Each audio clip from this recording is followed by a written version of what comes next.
Russia Ukraine യുദ്ധം അവസാനിക്കുന്നു. അങ്ങനെയുള്ള പ്രചരണങ്ങൾ ശക്തമാകുന്നുണ്ട്.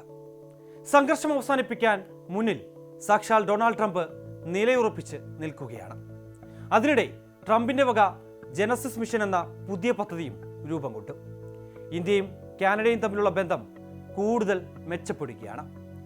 പാകിസ്ഥാനിൽ സർവശക്തനായി മാറിയ അസീം മുനീറിനെയും ഇമ്രാൻഖാൻ കൊല്ലപ്പെട്ടെന്ന വ്യാജ പ്രചരണങ്ങളും പോയ വാരത്തിലാണ് കേട്ടത്. സ്വാഗതം ഭൂലോകത്തിലേക്ക്.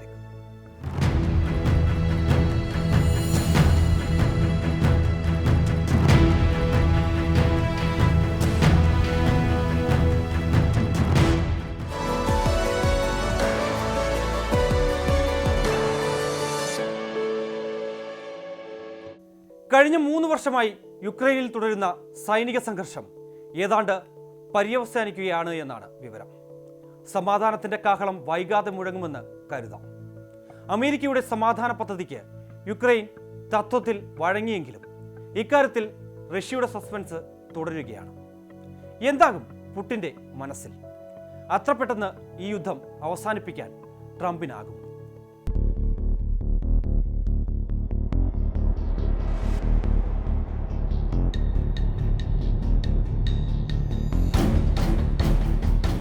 റഷ്യ യുക്രൈൻ സംഘർഷം അവസാനിപ്പിക്കാനുള്ള അമേരിക്കയുടെ സമാധാന പദ്ധതിക്ക് യുക്രൈൻ തത്വത്തിൽ വഴങ്ങിയതോടെ ലോകം ഉറ്റുനോക്കുകയാണ്. അമേരിക്കൻ സമ്മർദ്ദത്തിന് വഴങ്ങിയെങ്കിലും യുക്രൈൻ ഈ തീരുമാനമെടുത്തത് വലിയ ആശങ്കകളോടെയാണ്. പക്ഷേ തന്ത്രപരമായ നീക്കങ്ങളിലൂടെയും അതീവ ജാഗ്രതയോടെയും റഷ്യ തങ്ങളുടെ നിലപാടിൽ സസ്പെൻസ് നിലനിർത്തുന്നു. ഇന്ത്യയുമായി ശക്തമായ ബന്ധം നിലനിർത്തുന്ന റഷ്യയുടെ നിലപാട് ആഗോള രാഷ്ട്രീയത്തിലും ഊർജ്ജ വിപണിയിലും നിർണായക സ്വാധീനം ചെലുത്തുന്ന ഘട്ടമാണിത്. യുദ്ധം അവസാനിപ്പിക്കുന്നത് സംബന്ധിച്ച എല്ലാ കാര്യങ്ങളിലും റഷ്യൻ പ്രസിഡന്റ് വ്ളാഡിമിർ പുടിൻ്റെതായിരിക്കും അവസാന വാക്ക് എന്ന് റഷ്യ വ്യക്തമാക്കിയിട്ടുണ്ട്. അമേരിക്കയുടെ സമാധാന പദ്ധതിയെക്കുറിച്ച് റഷ്യൻ ഭരണകൂടം ഇപ്പോഴും ഔദ്യോഗികമായി പ്രതികരിക്കാൻ തയ്യാറായിട്ടില്ല. അമേരിക്കയുടെ സമാധാന ശ്രമങ്ങളെ സ്വാഗതം ചെയ്യുന്നുണ്ടെങ്കിലും റഷ്യയുടെ ആവശ്യങ്ങളിന്മേൽ ഇപ്പോഴും സമവായമായിട്ടില്ലെന്നാണ് വിവരം. ഇതെല്ലാം സൂചിപ്പിക്കുന്നത് റഷ്യ ഇപ്പോഴും വലിയ കരുതലോടെയാണ് ഈ നീക്കങ്ങളെ സമീപിക്കുന്നത് എന്നും തങ്ങളുടെ സുപ്രധാന ലക്ഷ്യങ്ങളിൽ വിട്ടുവീഴ്ച ചെയ്യാൻ തയ്യാറല്ല എന്നുമാണ്.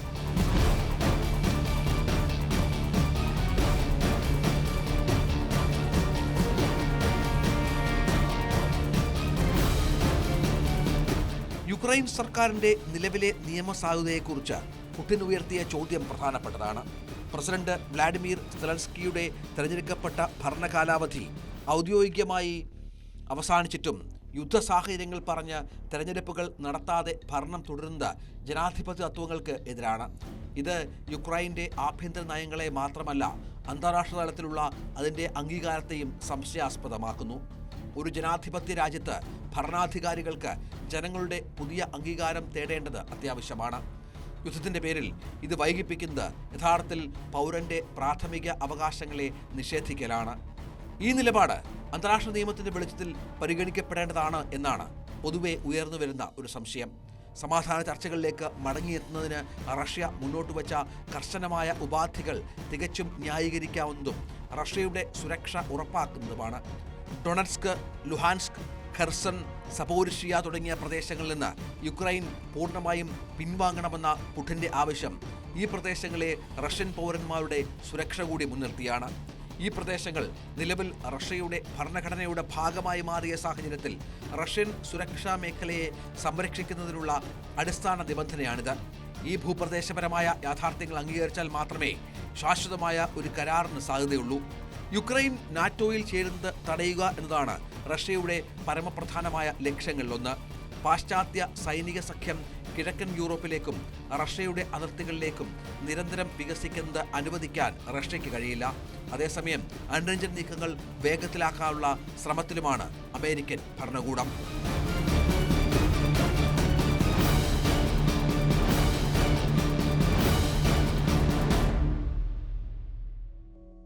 ഇരു രാജ്യങ്ങളുടെയും ആശങ്ക അകറ്റേണ്ടത് തന്നെയാണ്.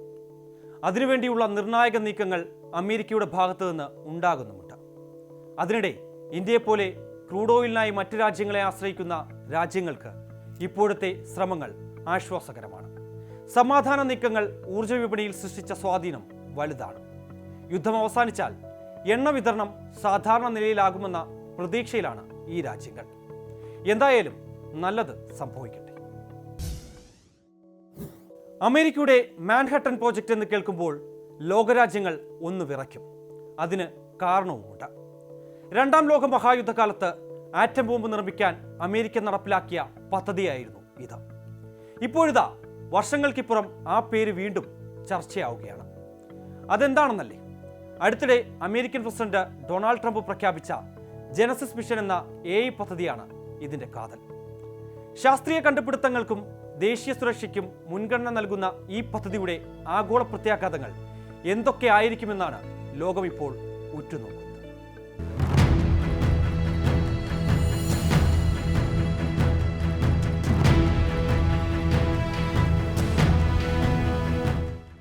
ശാസ്ത്ര സാങ്കേതിക രംഗത്ത് അമേരിക്കയുടെ ആധിപത്യം ഉറപ്പിക്കാൻ ലക്ഷ്യമിട്ടുള്ള ഒരു ബൃഹത്തായ പദ്ധതിയാണിത്.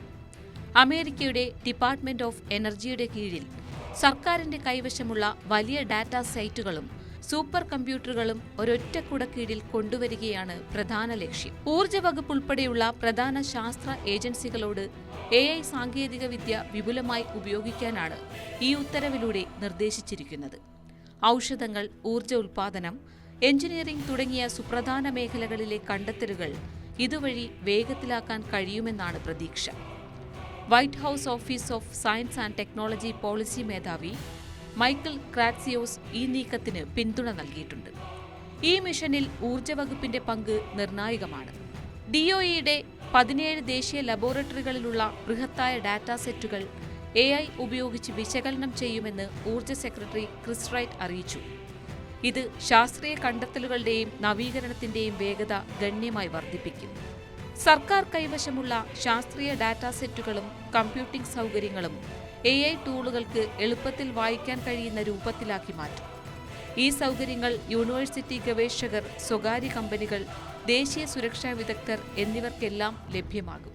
AI ഉപയോഗത്തിലൂടെ നൂതനമായ സിമുലേഷനുകൾ 10,000 മുതൽ 1,00,000 ഇരട്ടി വരെ വേഗത്തിലാക്കാൻ കഴിയുമെന്നാണ് അധികൃതർ അവകാശപ്പെടുന്നത്.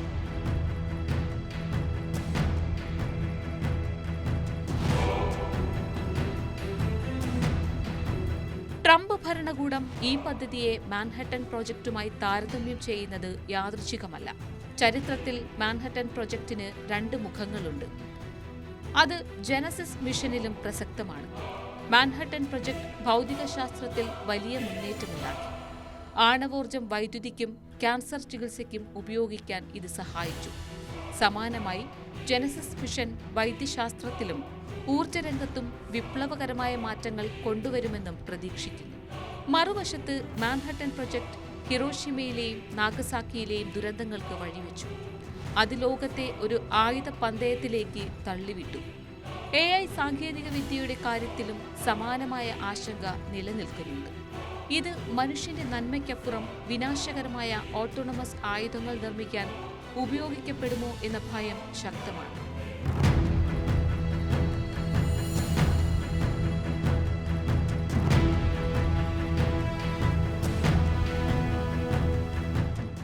പുതിയൊരു ശീതയുദ്ധത്തിന്റെ തുടക്കമെന്നാണ് റഷ്യയുടെയും ചൈനയുടെയും പ്രതികരണം. മാൻഹട്ടൻ പ്രൊജക്ടിനോട് അന്ന് സോവിയറ്റ് യൂണിയനും പിന്നീട് ചൈനയും പ്രതികരിച്ച അതേ രീതിയിലുള്ള നീക്കങ്ങൾ ഇപ്പോഴും പ്രതീക്ഷിക്കാം. AI രംഗത്ത് അമേരിക്കയുടെ പ്രധാന എതിരാളി ചൈനയാണ്. അമേരിക്കയുടെ ഈ നീക്കത്തെ തങ്ങളെ തകർക്കാനുള്ള ശ്രമമായാണ് ചൈന കാണുന്നത്.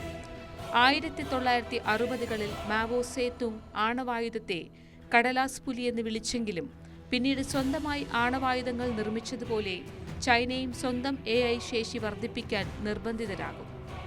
അതേസമയം അമേരിക്കയുടെ നീക്കം റഷ്യയും ഒരു വലിയ സുരക്ഷാ ഭീഷണിയായി കണക്കാക്കും. AI രംഗത്ത് മുന്നേറ്റമുണ്ടാക്കാനുള്ള ശ്രമങ്ങൾ റഷ്യയും തുടങ്ങും. അമേരിക്കയ്ക്ക് മുന്നിൽ ശക്തനായ എതിരാളിയായി റഷ്യയും ഉയർന്നു.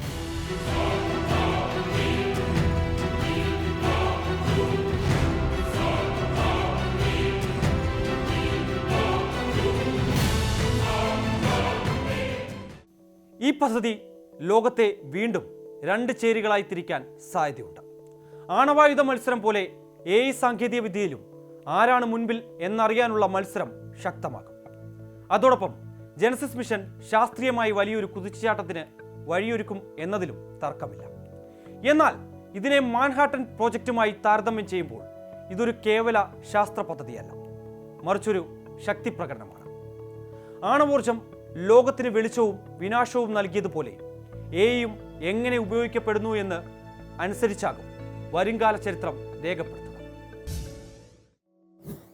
ഇന്ത്യയും കാനഡയും തമ്മിൽ 2 വർഷത്തോളം നീണ്ടുനിന്ന കലഹങ്ങൾക്ക് ഒടുവിൽ തിരശ്ശീല വീഴുകയാണ്.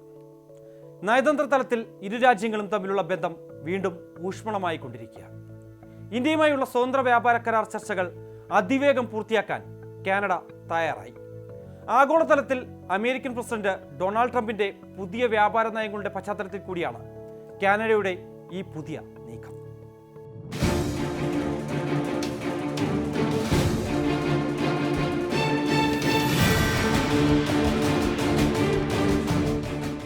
ദക്ഷിണാഫ്രിക്കയിൽ നടന്ന G20 ഉച്ചകോടിയിൽ വെച്ച് ഇന്ത്യൻ പ്രധാനമന്ത്രി നരേന്ദ്രമോദിയും കനേഡിയൻ പ്രധാനമന്ത്രി മാർക്ക് കാർണിയും തമ്മിൽ നടത്തിയ കൂടിക്കാഴ്ചയാണ് ഈ മാറ്റങ്ങൾക്ക് വഴിയൊരുക്കിയത്. മുടങ്ങിക്കിടന്ന വ്യാപാര കരാർ ചർച്ചകൾ പുനരാരംഭിക്കാൻ ഇരു നേതാക്കളും ധാരണയിലെത്തിയിരുന്നു. ഈ നടപടികൾ കാലതാമസം കൂടാതെ പൂർത്തിയാക്കാൻ ഇരു നേതാക്കളും കർശന നിർദ്ദേശവും നൽകി. ഇതിന്റെ ഭാഗമായി അടുത്ത വർഷം ആദ്യം തന്നെ പ്രധാനമന്ത്രി മാർക്ക് കാർണി ഇന്ത്യ സന്ദർശിക്കും.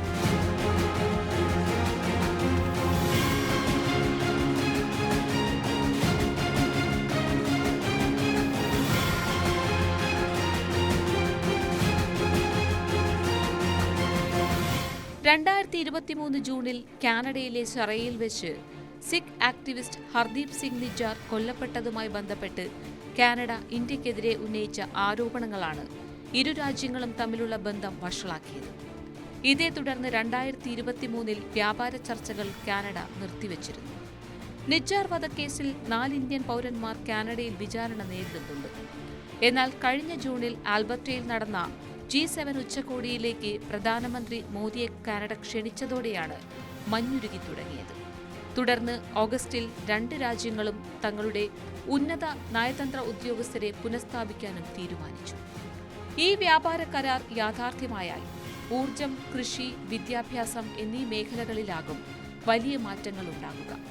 കാനഡയിൽ നിന്നും ഇന്ത്യയിലേക്ക് ഏറ്റവും കൂടുതൽ കയറ്റുമതി ചെയ്യുന്നത് പയറുവർഗ്ഗങ്ങളാണ്. ഇന്ത്യയുടെ ഭക്ഷ്യസുരക്ഷയിൽ കാനഡയ്ക്ക് വലിയ പങ്കുണ്ട്. ഇന്ത്യയുടെ വർദ്ധിച്ചുവരുന്ന ഊർജ ആവശ്യങ്ങൾക്കായി കാനഡയിലെ യുറേനിയം, പൊട്ടാഷ് എന്നിവയുടെ ഇറക്കുമതി നിർണായകവുമാണ്.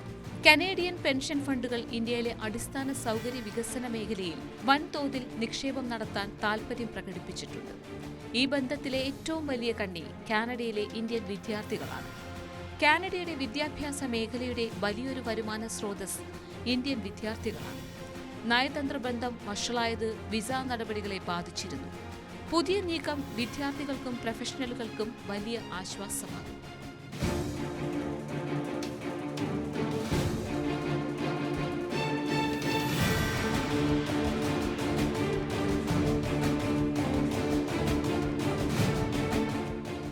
മുൻ ബാങ്ക് ഓഫ് ഇംഗ്ലണ്ട് ഗവർണറും സാമ്പത്തിക വിദഗ്ധനുമായ മാർക്ക് കാർണി രാഷ്ട്രീയത്തെക്കാളുപരി സാമ്പത്തിക നേട്ടങ്ങൾക്കാണ് മുൻഗണന നൽകുന്നത്. വികാരപരമായ വിഷയങ്ങളിൽ തട്ടിനിൽക്കാതെ പ്രായോഗികമായ വ്യാപാര ബന്ധം വളർത്താനാണ് അദ്ദേഹത്തിന്റെ ശ്രമം. അമേരിക്കയെ മാത്രം ആശ്രയിക്കാതെ വ്യാപാര ബന്ധങ്ങൾ വിപുലീകരിക്കാനാണ് കാനഡയുടെ പുതിയ തീരുമാനം.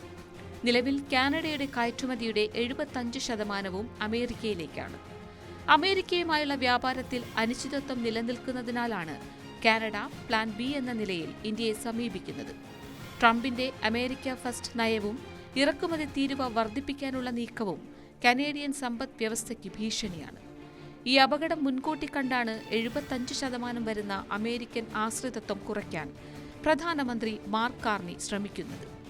ഇന്ത്യയ്ക്ക് പുറമെ ചൈനയുമായുള്ള ബന്ധം മെച്ചപ്പെടുത്താനും കാനഡ ശ്രമിക്കുന്നുണ്ട്. കഴിഞ്ഞ മാസം നടന്ന ഏഷ്യ പസഫിക് ഉച്ചകോടിയിൽ വച്ച് ചൈനീസ് പ്രസിഡന്റ് ഷീ ജിൻപിങ്ങും മാർക്ക് കാർണിയും കൂടിക്കാഴ്ച നടത്തിയിരുന്നു.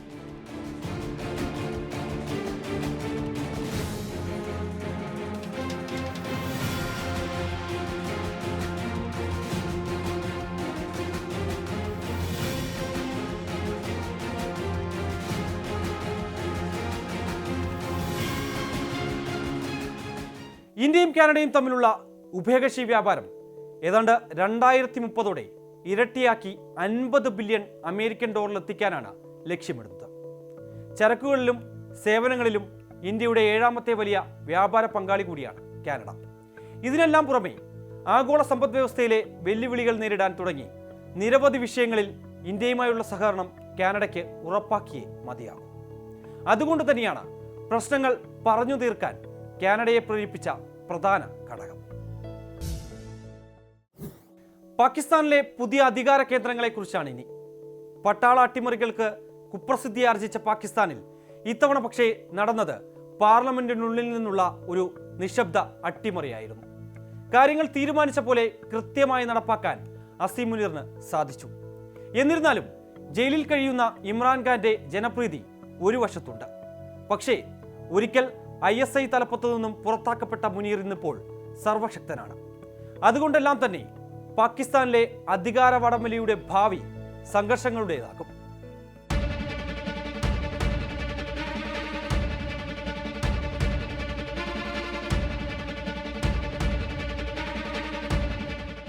പാകിസ്ഥാന്റെ രാഷ്ട്രീയ ചരിത്രത്തിൽ അതീവ നിർണായകവും എന്നാൽ നാടകീയവുമായ ഒരു മാറ്റത്തിനാണ് 2025 നവംബർ 14 സാക്ഷ്യം വഹിച്ചത്. 27ാം ഭരണഘടനാ ഭേദഗതി രാജ്യത്തെ ജനാധിപത്യത്തിന്റെ അടിത്തറ ഇളക്കുകയും അധികാരത്തിന്റെ കടിഞ്ഞാൺ ഒരു പുതിയ ത്രിശക്തികളിലേക്ക് കേന്ദ്രീകരിക്കുകയും ചെയ്തു. 59 വകുപ്പുകൾ അടങ്ങുന്ന സങ്കീർണമായ നിയമഭാഷയിൽ എഴുതപ്പെട്ട ഈ രേഖ പ്രായോഗിക തലത്തിൽ പാകിസ്ഥാന്റെ വിധി നിർണ്ണയിക്കുന്ന 3 വ്യക്തികളുടെ അധികാര വടംവലിയുടെ കഥയിലേക്കാണ് വിരൽ ചൂണ്ടുന്നത്. ജയിലിലടയ്ക്കപ്പെട്ട മുൻ ക്രിക്കറ്റ് താരം, അദ്ദേഹത്തിന്റെ ആത്മീയ വഴികാട്ടിയായ ഭാര്യ, നിയമപരിരക്ഷയുടെ കവചത്തിനുള്ളിൽ നിൽക്കുന്ന ഒരു ഫീൽഡ് മാർഷൽ എന്നിവരാണ് ആ 3 പേർ. കൃത്യമായ കൂടിയാലോചനകളില്ലാതെ വെറും 5 ദിവസം കൊണ്ട് പാസാക്കിയ 27ാം ഭരണഘടനാ ഭേദഗതി പാകിസ്ഥാനിലെ നീതിന്യായ വ്യവസ്ഥയുടെ നട്ടെല്ല് തന്നെയാണ് ഒടിച്ചത്. സുപ്രീം കോടതിയിൽ നിന്നും ഭരണഘടനാപരമായ അധികാരങ്ങൾ എടുത്തുമാറ്റി. പകരം ഒരു പുതിയ ഫെഡറൽ കോൺസ്റ്റിറ്റ്യൂഷണൽ കോടതി സ്ഥാപിക്കുകയും ജഡ്ജിമാരെ സ്ഥലം മാറ്റാനുള്ള അധികാരം പ്രസിഡന്റിനും നൽകി. കോടതികളെ ഭരണകൂടത്തിന്റെ കേവല ഉപകരണങ്ങളാക്കി മാറ്റുകയും ചെയ്തു. ഇതിൽ പ്രതിഷേധിച്ച് 2 സുപ്രീം കോടതി ജഡ്ജിമാർ രാജിവെച്ചൊഴിയുന്ന സ്ഥിതിയുമുണ്ടായി. എന്നാൽ ഇതിനേക്കാൾ ഗൗരവകരമായത് പ്രസിഡന്റ് ആസിഫ് അലി സർദാരിക്കും പട്ടാള മേധാവിക്കും നൽകിയ ആജീവനാന്ത നിയമപരിരക്ഷയാണ്. കോടതികൾക്ക് ഇവരെ ചോദ്യം ചെയ്യാനോ വിചാരണ ചെയ്യാനോ കഴിയില്ല. ജോയിന്റ് ചീഫ്സ് എന്ന പദവി ഒഴിവാക്കി ചീഫ് ഓഫ് ഡിഫൻസ് ഫോഴ്സസ് എന്ന പുതിയ പദവി സൃഷ്ടിച്ചതോടെ കര, നാവിക, വ്യോമസേനകളുടെയും ആണവായുധങ്ങളുടെയും പൂർണ്ണ നിയന്ത്രണം ഫീൽഡ് മാർഷൽ അസീം മുനീറിലേക്ക് എത്തിച്ചേർന്നു. ജനാധിപത്യ രാജ്യങ്ങളിൽ കേട്ടുകേൾവിയില്ലാത്ത വിധം പട്ടാള മേധാവി തന്നെ ജോയിന്റ് സർവീസ് ചീഫാകുന്ന ഓട്ടോക്രാറ്റിക് ലീഗലിസമാണ് ഇവിടെ നടപ്പായത്. ഇതോടെ പാകിസ്ഥാനിൽ അധികാരത്തിന്റെ ഒരു പുതിയ ത്രികോണം രൂപപ്പെട്ടു. ഈ ത്രികോണത്തിന്റെ മുൻപന്തിയിൽ നിൽക്കുന്നത് ഫീൽഡ് മാർഷൽ അസീം മുനീറാണ്. 2019 ഇമ്രാൻഖാൻ പ്രധാനമന്ത്രിയായിരിക്കെ വെറും 8 മാസത്തെ സേവനത്തിന് ശേഷം പുറത്താക്കപ്പെട്ട മുൻ ISI തലവനാണ് മുനീർ. അന്ന് ഇമ്രാൻഖാനുമായി തുടങ്ങിയ പോരാട്ടം ഇന്ന് മുനീറിനെ പാകിസ്ഥാനിലെ ഏറ്റവും ശക്തനായ മനുഷ്യനാക്കി മാറ്റിയിരിക്കുന്നു. പർവേസ് മുഷറഫിനെ പോലെ സർവാധികാരങ്ങളുമുണ്ടെങ്കിലും ഒരട്ടിമറിയുടെ പേരുദോഷമില്ലാതെ ഭരണഘടനാപരമായ സാധുതയോടെയാണ് മുനീർ ഭരിക്കുന്നത്. ഫീൽഡ് മാർഷൽമാർ ഒരിക്കലും വിരമിക്കില്ല എന്ന ചൊല്ല് അന്വർത്ഥമാക്കും വിധം 2027 വിരമിക്കേണ്ടിയിരുന്ന മുനീർ ഇനി 2028 തെരഞ്ഞെടുപ്പിന് മേൽനോട്ടം വഹിക്കും. ഈ ത്രികോണത്തിലെ 2ാമത്തെ ശക്തികേന്ദ്രം അഡിയാല ജയിലിലെ ഏകാന്ത തടവിൽ കഴിയുന്ന മുൻ പ്രധാനമന്ത്രി ഇമ്രാൻഖാനാണ്. അദ്ദേഹത്തിന്റെ പാർട്ടിയുടെ ചിഹ്നം നിരോധിക്കപ്പെട്ടിട്ടും ഡസൻ കണക്കിന് കേസുകൾ നേരിട്ടിട്ടും 2024 തെരഞ്ഞെടുപ്പിൽ 93 സീറ്റുകൾ നേടാൻ അദ്ദേഹത്തിനായി. ഇത് അദ്ദേഹത്തിന്റെ ജനപ്രീതിയുടെ തെളിവാണ്. ജയിലിനുള്ളിൽ പുസ്തകങ്ങളോ പത്രങ്ങളോ ഇല്ലാതെ കഴിയുമ്പോഴും അദ്ദേഹത്തിന്റെ വാക്കുകൾക്ക് പുറത്ത് വലിയ സ്വാധീനമുണ്ട്. ഇമ്രാൻഖാന്റെ ഭാര്യയും ആത്മീയ ഉപദേഷ്ടാവുമായ ബുഷ്ര ബീബിയാണ് 3ാമത്തെ വ്യക്തി. ഒരാത്മീയ വനിത എന്ന നിലയിൽ നിന്നും ഇസ്ലാമാബാദിലെ അധികാര ഇടനാഴികളിലേക്കുള്ള അവരുടെ യാത്ര അത്ഭുതകരമാണ്. ഇമ്രാൻഖാൻ പ്രധാനമന്ത്രിയാകുമെന്ന് പ്രവചിച്ചതും സ്വപ്നങ്ങളിലൂടെ ലഭിക്കുന്ന നിർദ്ദേശങ്ങൾ വഴി ക്യാബിനറ്റ് നിയമനങ്ങളെ സ്വാധീനിച്ചതും ബുഷ്രയാണെന്ന് പറയപ്പെടുന്നു.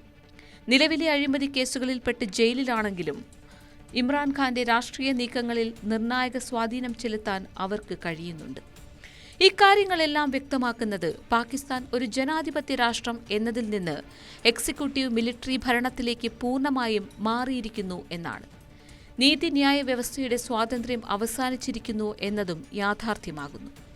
ജയിലിനുള്ളിൽ നിന്നുള്ള ഇമ്രാൻഖാന്റെ കത്തുകളും ബുഷ്ര ബീബിയുടെ ആത്മീയതയും അസിം മുനീറിന്റെ തോക്കുകളും തമ്മിലുള്ള ഈ പോരാട്ടം പാകിസ്ഥാനെ എവിടെ എത്തിക്കുമെന്നതാണ് ഏവരും ആകാംക്ഷയോടെ ഉറ്റുനോക്കുന്നത്.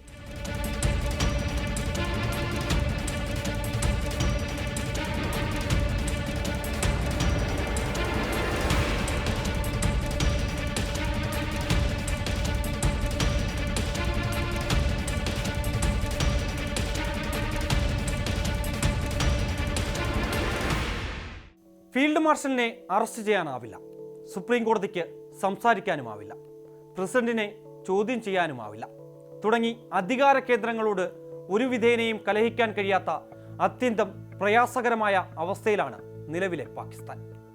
ഇതിലെല്ലാം ഉപരിയായി ജനങ്ങളുടെ വോട്ടിനും വിലയില്ലാതായിരിക്കുന്നു. വിപ്ലവത്തെക്കാൾ ഉപരി ഒരു വ്യവസ്ഥിതിയുടെ ദ്രവിച്ചു പോകലിലേക്കാണ് പാകിസ്ഥാൻ നീങ്ങിക്കൊണ്ടിരിക്കുന്നത്. അമേരിക്ക ഉൾപ്പെടെ വിവിധ രാജ്യങ്ങളിൽ വിളവെടുപ്പിന് ശേഷം നടക്കുന്ന ആഘോഷമാണ് താങ്ക്സ് ഗിവിംഗ്. അമേരിക്കക്കാർക്ക് താങ്ക്സ് ഗിവിംഗ് വിരുന്നിൽ തീന്മേശയിൽ ഒഴിച്ചുകൂടാനാവാത്ത വിഭവമാണ് ടർക്കി. എന്നാൽ ഇത്തവണ താങ്ക്സ് ഗിവിംഗ് ദിനത്തിൽ കഴുത്തിൽ കത്തി വീഴുമോ എന്ന് പേടിയില്ലാത്ത 2 ടർക്കി കോഴികളും ഉണ്ടായിരുന്നു നോർത്ത് കരോലിനയിൽ.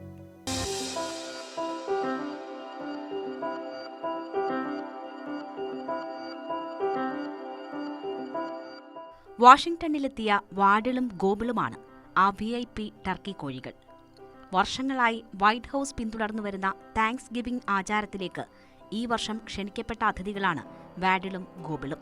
വൈറ്റ് ഹൗസ് സന്ദർശനത്തിന് മുമ്പുള്ള രാത്രി ഇവർ വിശ്രമിച്ചതാകട്ടെ ആഡംബര ഹോട്ടലായ വില്ലാർഡ് ഇന്റർകോണ്ടിനെന്റലിലാണ്.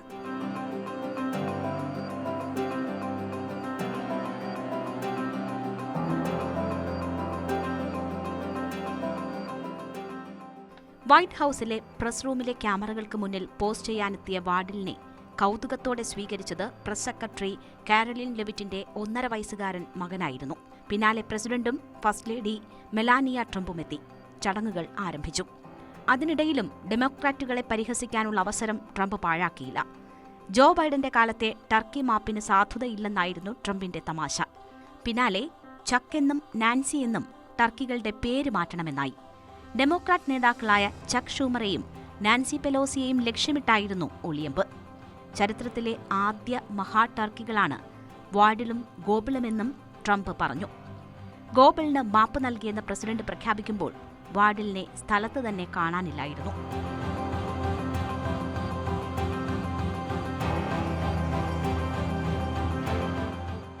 നവംബറിലെ 4ാമത്തെ വ്യാഴാഴ്ച അമേരിക്കക്കാർ കുടുംബമായും സുഹൃത്തുക്കളുമായും ഒത്തുചേർന്ന് നന്ദി പ്രകാശിപ്പിക്കുന്ന ദിനമാണ് താങ്ക്സ് ഗിവിംഗ് ഡേ. എന്നാൽ ഇന്നത്തെ ഈ ദേശീയോത്സവത്തിന് 4 നൂറ്റാണ്ടിലധികം പഴക്കമുള്ള സങ്കീർണമായ ഒരു ചരിത്രവുമുണ്ട്. താങ്ക്സ് ഗിവിംഗ് ദിനത്തിന്റെ ഉത്ഭവം അന്വേഷിക്കുമ്പോൾ ചരിത്ര പുസ്തകങ്ങളിൽ ആദ്യം രേഖപ്പെടുത്തുന്നത് 1621 വിരുന്നാണ്. 1863 പ്രസിഡന്റായിരുന്ന എബ്രഹാം ലിങ്കനാണ് ടർക്കികൾക്ക് മാപ്പ് അനുവദിക്കുന്ന ആചാരം തുടങ്ങിവെച്ചത്. മകന് പ്രിയപ്പെട്ട ടർക്കി കോഴിക്കാണ് അന്ന് പ്രസിഡന്റ് മാപ്പ് അനുവദിച്ചത്. പിന്നീട് 1989 മൃഗസംരക്ഷകരുടെ പ്രതിഷേധങ്ങളെ തുടർന്ന് ജോർജ് ബുഷാണ് ഇതൊരു ഔദ്യോഗിക വാർഷിക ആചാരമാക്കി മാറ്റിയത്.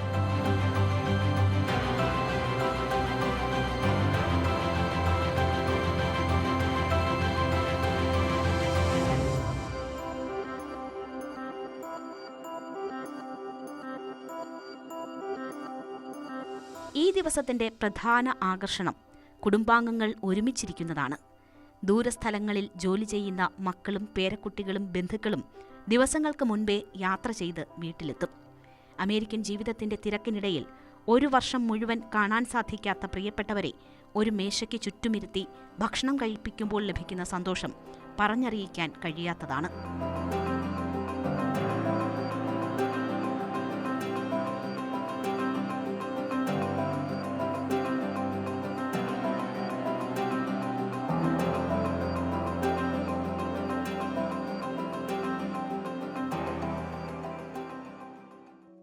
ഈ ദിനം പഠിപ്പിക്കുന്നത് ഒന്ന് മാത്രമാണ്: നമ്മുടെ ജീവിതത്തിൽ ചെറുതും വലുതുമായ കാര്യങ്ങൾക്ക് നന്ദി പറയാൻ ഒരു ദിവസം മാറ്റിവെക്കണം.